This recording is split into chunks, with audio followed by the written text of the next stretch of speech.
بسم اللہ الرحمن الرحیم. ناظرین، وی لاگ نمبر 128 اور آج اس کی 5ویں اور آخری قسط ہے اور ہیڈنگ ہے کھلی تبلیغ. دوسرا مرلہ 112 نمبر صفحہ ہے اور اظہار دعوت کا پہلا حکم. یہ شے سرخی ہے اس کی. ناظرین، اس کتاب کا نام ہے الرحیق المختوم، سیرت النبی صلی اللہ علیہ وسلم پر دنیا بھر میں اول انعام یافتہ کتاب الرحیق المختوم.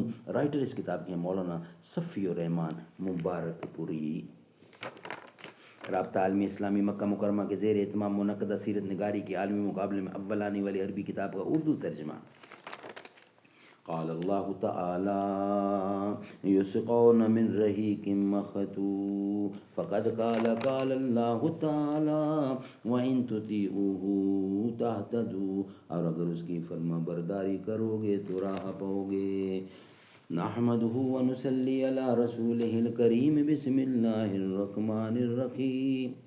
ہو نہ یہ پھولت بلبل کا ترنم بھی نہ ہو، چمن دہر میں کلیوں کا تبسم بھی نہ ہو.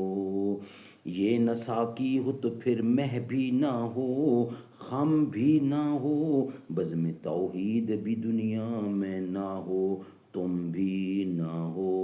خیمہ افلاک کا استاد اسی نام سے ہے، نبض ہستی تیش احمد اسی نام سے ہے. کھلی تبلیغ دوسرا مرلہ. کھلی تبلیغ اظہار دعوت کا پہلا حکم. اس بارے میں سب سے پہلے اللہ تعالیٰ کا یہ قول نازل ہوا،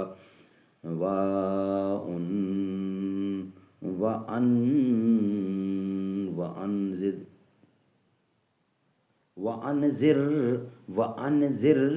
عَشِيرَتَكَ الْأَقْرَبِينَ. وَأَنذِرْ عَشِيرَتَكَ الْأَقْرَبِينَ 26 کا 214 نمبر.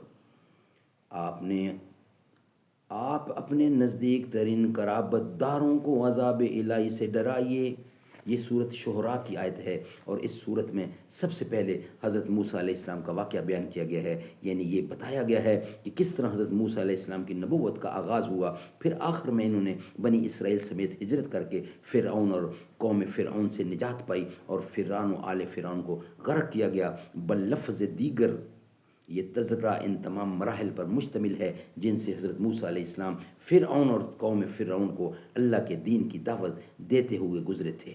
میرا خیال ہے کہ جب رسول اللہ صلی اللہ علیہ وسلم کو اپنی قوم کے اندر کھل کر تبلیغ کرنے کا حکم دیا گیا تو اس موقع پر حضرت موسیٰ علیہ السلام کے واقعے کی یہ تفسیر اس لیے بیان کر دی گئی تاکہ کھلم کھلا دعوت دینے کے بعد جس طرح کی تکذیب اور ظلم و زیادتی سے سابقہ پیش آنے والا تھا، اس کا ایک نمونہ آپ اور صحابہ کرام کے سامنے موجود ہے.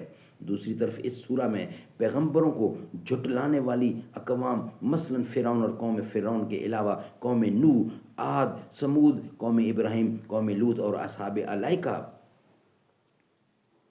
کے انجام کا بھی ذکر ہے.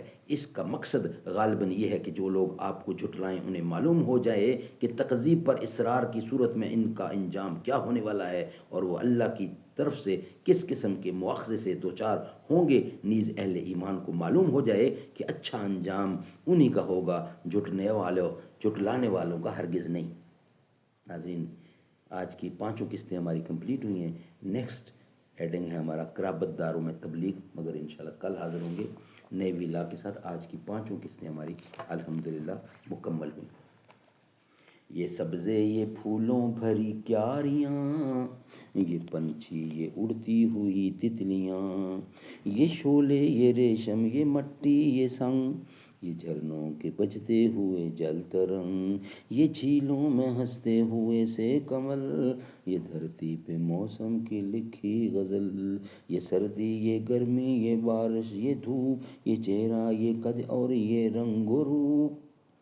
درندوں چرندوں پہ قابو دیا، تجھے پاہی دے کر کے بازو دیا، بہن دی تجھے اور شریک سفر، یہ رشتے یہ ناتے گھرانہ یہ گھر، کہ اولاد بھی دی دیے والدین، الف لام میم کاف عین اور غین، یہ عقل و ذہانت شعور و نظر، یہ بستی یہ سحر یہ خشکی یہ تر، اور اس پر کتاب ہدایت بھی دی، نبی بھی اتارے شریعت بھی دی، غرض کے سبھی کچھ ہے تیرے لیے، بتا کیا کیا تو نے میرے لیے، بتا کیا کیا تو نے میرے لیے۔